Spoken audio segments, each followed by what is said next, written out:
त्र्यंबकेश्वर जमीन संपादन संघर्ष, योग्य मोबदला मिळेपर्यंत माघार नाही. त्र्यंबकेश्वरच्या शेतकऱ्यांचा पवित्रा. नमस्कार, मी अमिता गावंडे. कबीर न्यूज नेटवर्क मध्ये आपले स्वागत आहे. त्र्यंबकेश्वर मध्ये सध्या सिंहस्थ कुंभमेळ्याच्या कामावरून प्रशासन आणि जनता यांच्यात मोठा संघर्ष पेटला आहे. योग्य मोबदला मिळेपर्यंत माघार नाही असा आक्रमक पवित्रा त्र्यंबकेश्वरच्या शेतकऱ्यांसह साधू महंतांनी घेतला आहे. शेतकरी एकजुटीचा विशेष म्हणजे दोन प्रमुख आखाड्यांच्या जमिनीही या वादात अडकल्याने आता हा लढा धार्मिक आणि सामाजिक वळणावर येऊन ठेपला आहे. सिंहस्थ आराखड्याअंतर्गत रिंग रोड आणि घाट बांधकामासाठी शेतकऱ्यांच्या जमिनी ताब्यात घेतल्या जात आहेत. मात्र प्रशासनाकडून दिला जाणारा मोबदला हा कवडी मोल असल्याचा आरोप शेतकऱ्यांनी केला आहे. आमचा संसार उघड्यावर येणार असेल तर आम्हाला मरण पत्करलेले बरे, अशा संतप्त भावना व्यक्त करत आंदोलकांनी चक्क सरण रचून सरकारचा निषेध केला. या लढ्यात आता श्री पंचायती बडाउदासी आखाडा आणि श्री पंचायती आखाड्याच्या जमिनीही बाधित होत असल्याने साधू महंत आक्रमक झाले आहेत. बडाउदासी आखाड्याचे महंत दानमुनी महाराज यांनी इशारा दिला आहे की धार्मिक कार्यासाठी असलेल्या जमिनी अशा प्रकारे हिसकावून घेऊ देणार नाही. परिस्थितीचे गांभीर्य ओळखून आमदार हिरामण खोसकर यांनी तातडीने घटनास्थळी धाव घेतली. त्यांनी तहसीलदार गणेश जाधव आणि मुख्याधिकारी राहुल पाटील यांना पाचारण केले. यावेळी शेतकऱ्यांनी आणि महंतांनी प्रशासनाच्या आडमुठ्या धोरणावर जोरदार ताशेरे ओढले. आमदार खोसकर यांनी या प्रश्नावर विधिमंडळ अधिवेशनात आवाज उठवण्याचे आणि येत्या मंगळवार बुधवारपर्यंत शासनासोबत विशेष बैठक घडवून आणण्याचे आश्वासन दिले आहे.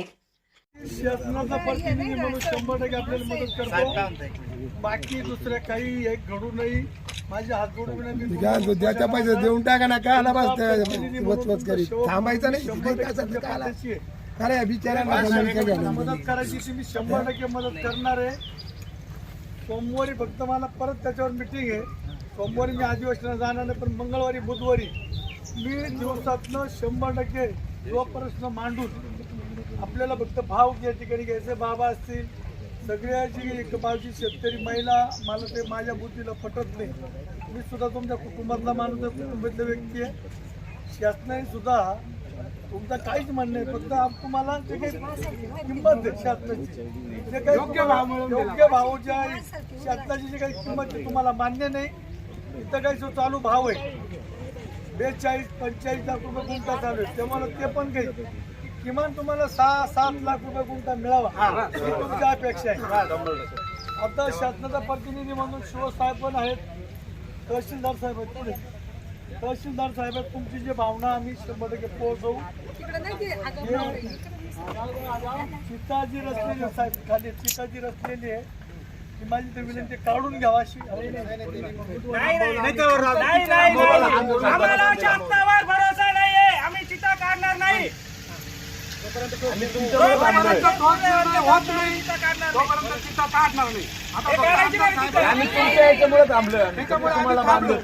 आमदार साहेबांनी आम्हाला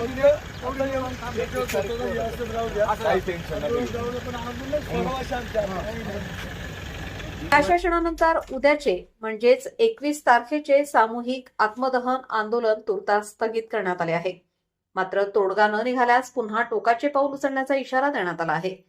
यावेळी आमदार हिरामण खोसकर यांच्यासह श्री पंचायती बडा उदासीन आखाड्याचे महंत दानमुनी, श्री पंचायती आखाड्याचे महंत दिगंबर अजयपुरी, तहसीलदार गणेश जाधव, घाट बांधणी अधिकारी वडगावकर तसेच बाधित शेतकरी पुरुषोत्तम कडलक, बाळासाहेब वारुणसे, रवी वारुणसे, किसन कोठुळे, शिवाजी कडलक, इंदा कडलक, निलेश वारुणसे, दत्तात्रय कडलक, गुड्डू कदम, नितीन पवार, दत्ता दाते, राहुल वारुणसे, प्रशांत शिखरे, प्रशांत तुंगार, दीपक लड्ढा, सुनील मिंदे, बाळासाहेब मिंदे, अक्षय नारळे, किसन कोठुळे, महेश दाते, प्रतीक दाते आणि मोठ्या संख्येने महिला वर्ग उपस्थित होता.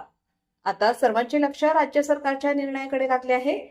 मंगळवारी होणाऱ्या बैठकीत शेतकऱ्यांना आणि आखाड्यांना न्याय मिळणार का, की हा संघर्ष अधिक तीव्र होणार, हे पाहणे महत्त्वाचे ठरेल.